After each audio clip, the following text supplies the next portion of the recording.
welcome back to another episode of PowerDirector Made Simple.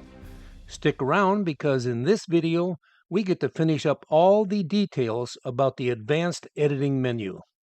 At the end, it's graduation time and everybody gets a certificate worth framing.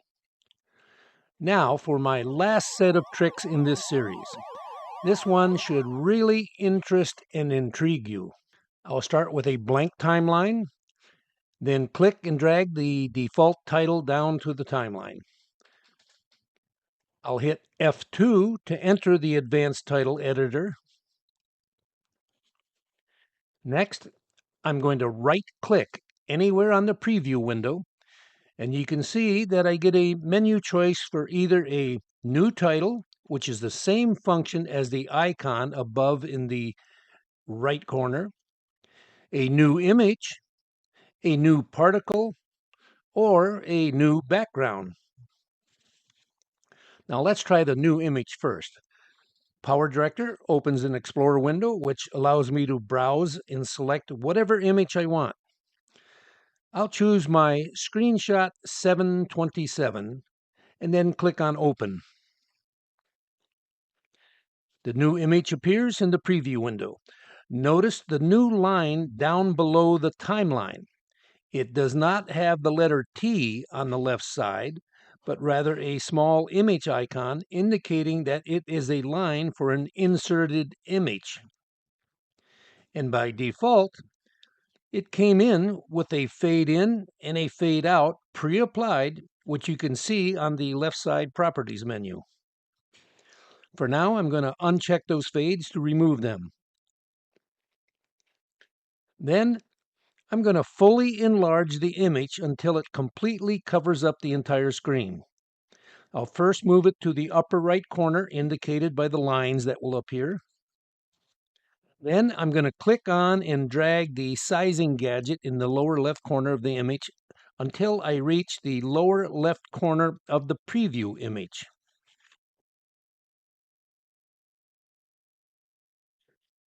Now, when I hit play, the text block line can no longer be seen. But track priority applies in here as well as the main PowerDirector window. So I'll just click on the screenshot image line on the left column side and drag it to the top. I'll hit play again, and this time the text remains visible.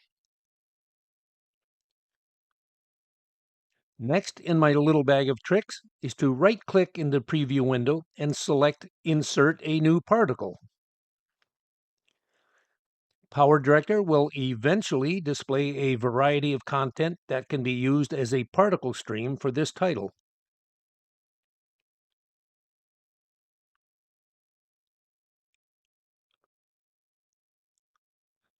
I'll select 05, a bubble, and hit OK. Notice the new line at the top of the timeline is for the particle stream. I'll hit play to see what this looks like. No bubbles were visible, but once again, track priority is important. I'll move the screenshot image back up to the top and hit play again.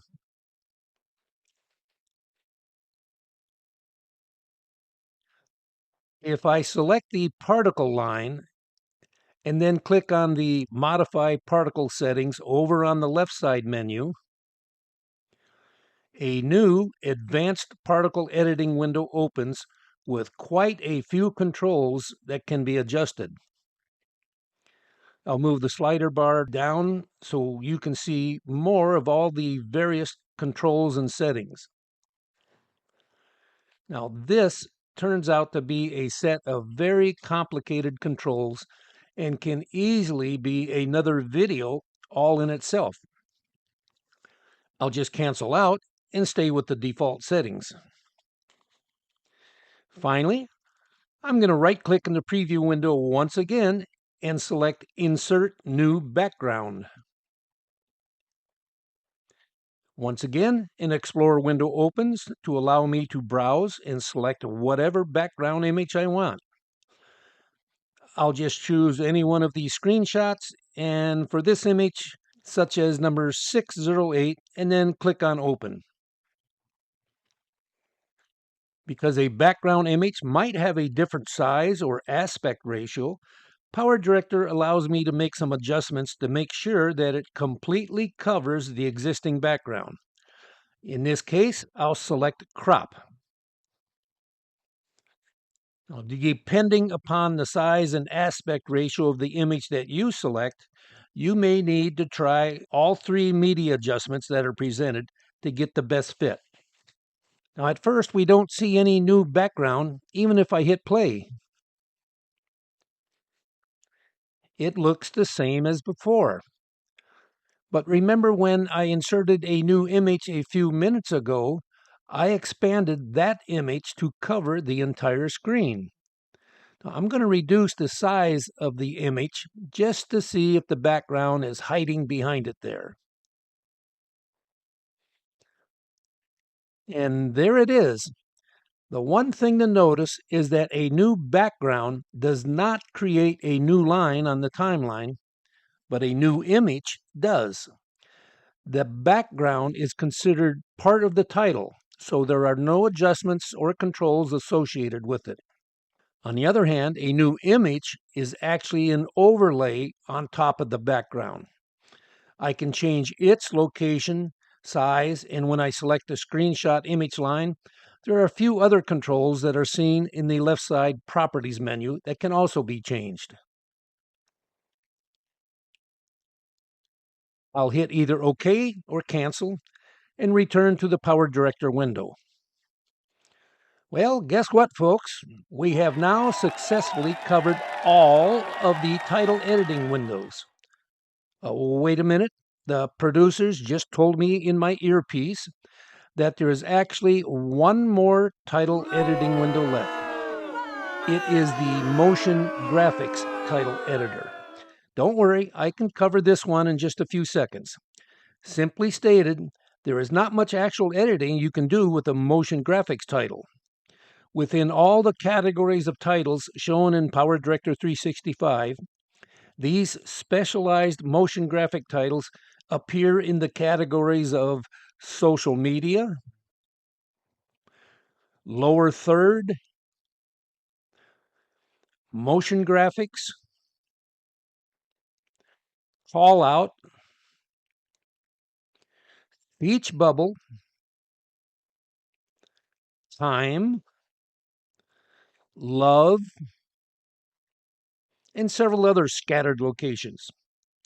Now, I'm going to click on the motion graphics category and I'll drag it down to the timeline, such as maybe the very first one that appears, Modern 01. I'll place it to the right of any existing titles and then hit either F2 or click the blue edit button. It doesn't matter which one because they both open the same motion graphics title editor. The first thing to notice is that there might be more than one text boxes that can be easily edited. Now in this case, I have two text boxes. I'll change text 1 to read 99 and text 2 to read bottles of beer.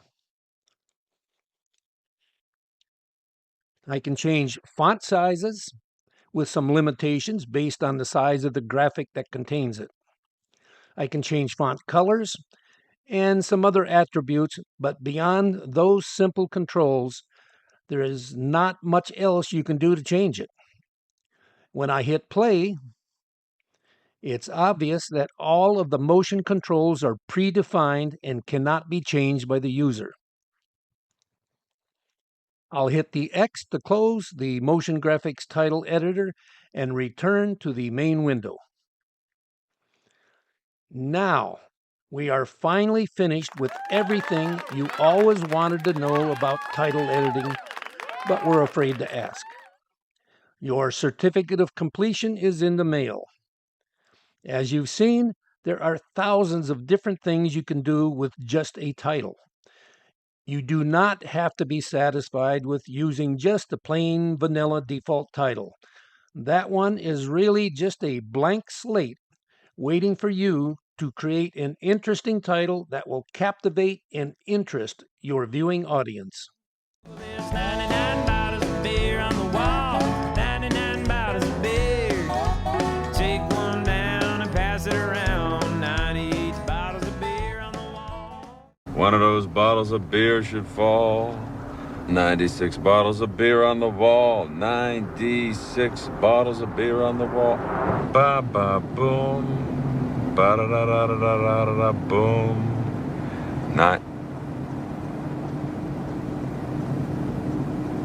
93 bottles of beer on the wall.